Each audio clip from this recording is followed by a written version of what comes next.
जय श्री कृष्ण दोस्तों। महाभारत सनातन धर्म का एक महान ग्रंथ है जो भारत के इतिहास और ज्ञान के खजाने की तरह है। हर व्यक्ति को महाभारत को पढ़ना चाहिए। महाभारत में जीवन से जुड़ा ऐसा कोई भी विषय नहीं है जिसका वर्णन ना किया गया हो और ना ही कोई ऐसा विषय है जिसका समाधान ना किया गया हो। महाभारत में देश, धर्म, न्याय, जाति, समाज, योग, युद्ध, परिवार, ज्ञान, विज्ञान, अध्यात्म, तकनीक आदि का वर्णन मिलेगा।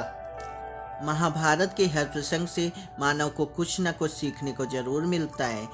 आज जो प्रसंग हम आपके सामने लेकर आ रहे हैं, इसमें पांडवों ने भगवान श्री कृष्ण से कलयुग के बारे में पूछा है कि आने वाला युग कलयुग कैसा होगा। यह प्रसंग तब का है जब पांडवों को वनवास हो गया था। वनवास में जाने से पूर्व पांडवों ने श्री कृष्ण से कहा, हे श्री कृष्ण, अब द्वापर का अंत चल रहा है, आप हमें बताएं कि आने वाला युग कलयुग कैसा होगा, कलयुग की चाल कैसी होगी। तब श्री कृष्ण कहते हैं, आप सब पांडव जंगल में जाएं और जो कुछ आप सबको दिखाई दे हमें बताएं, मैं तुम्हें इसका प्रभाव बताऊंगा। पांचों भाई वन में चले गए और उन्होंने जो देखा उसे देखकर वह आश्चर्यचकित हो गए। पांचों भाई अलग अलग दिशाओं में वन में भ्रमण कर रहे थे। युधिष्ठिर जिस दिशा में भ्रमण कर रहे थे वहां उन्होंने देखा एक हाथी है जिसकी 2 सूंडें हैं। यह देखकर युधिष्ठिर को आश्चर्य हुआ। अर्जुन जिस तरह भ्रमण कर रहे थे उन्होंने देखा एक पक्षी है जिसके पंख पर वेदों की ऋचाएं लिखी हुई हैं और वह मुर्दे का मांस खा रहा है। भीम जिस दिशा में भ्रमण कर रहे थे उन्होंने देखा एक गाय ने बछड़े को जन्म दिया है और वह उस बछड़े को इतना चाट रही है कि वह बछड़ा लहूलुहान हो गया है। सहदेव जिस दिशा में भ्रमण कर रहे थे उन्होंने देखा कि 7 कुएं हैं और बीच के कुएं को छोड़कर बाकी सभी कुओं में पानी है। उन्हें देखकर यह आश्चर्य हुआ कि ऐसा कैसे हो सकता है। नकुल जिस दिशा में भ्रमण कर रहे थे वहां भी उन्होंने एक आश्चर्य देखा, जहां एक पहाड़ से एक बड़ी शिला गिर रही थी।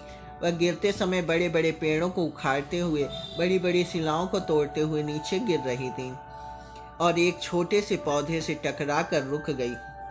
पांचों भाइयों ने अपनी देखी हुई घटनाओं की चर्चा की और शाम को सभी भाइयों ने श्री कृष्ण को अपना अनुभव बताने का निश्चय किया। सब जब श्री कृष्ण से मिले तो सबसे पहले युधिष्ठिर ने बताया कि उन्होंने पहली बार 2 सूंड वाला हाथी देखा है।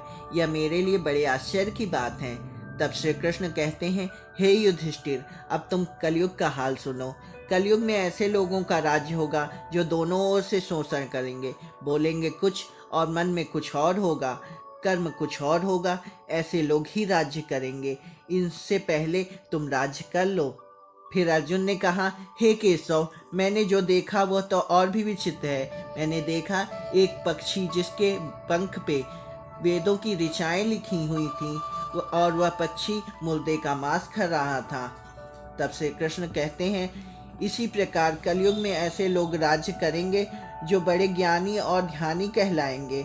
वे ज्ञान पर चर्चा तो करेंगे लेकिन उनके आचरण राक्षसी होंगे।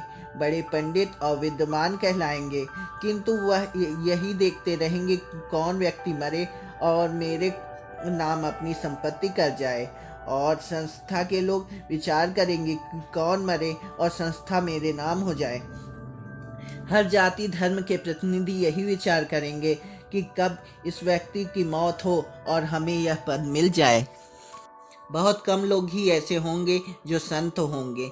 इसके बाद भीम ने भी अपना अनुभव बताया कि किस तरह गाय ने अपने बछड़े को चाट चाट कर लहूलुहान कर दिया था।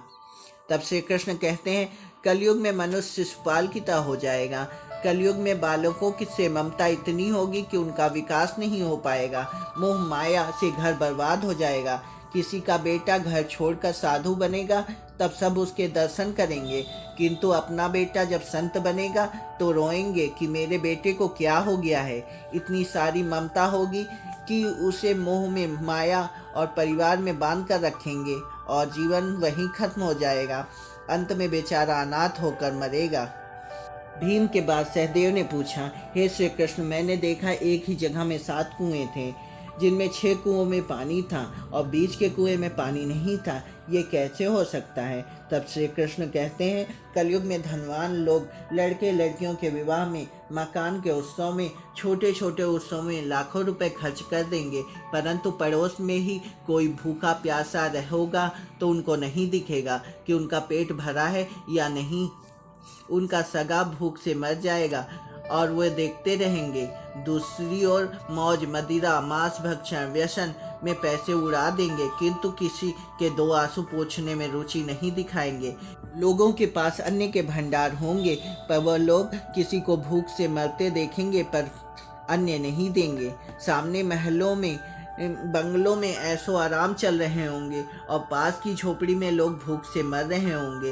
एक ही जगह पर असमानता चरम पर होगी। सहदेव के बाद नकुल ने भी अपना देखा वृत्तांत सुनाया। उन्होंने बताया कि एक चट्टान पहाड़ से गिर रही थी, जो बड़े बड़े पेड़ और चट्टान जिसे रोक नहीं पा रहे थे, और अंत में एक पौधे से टकराने से वह रुक गई।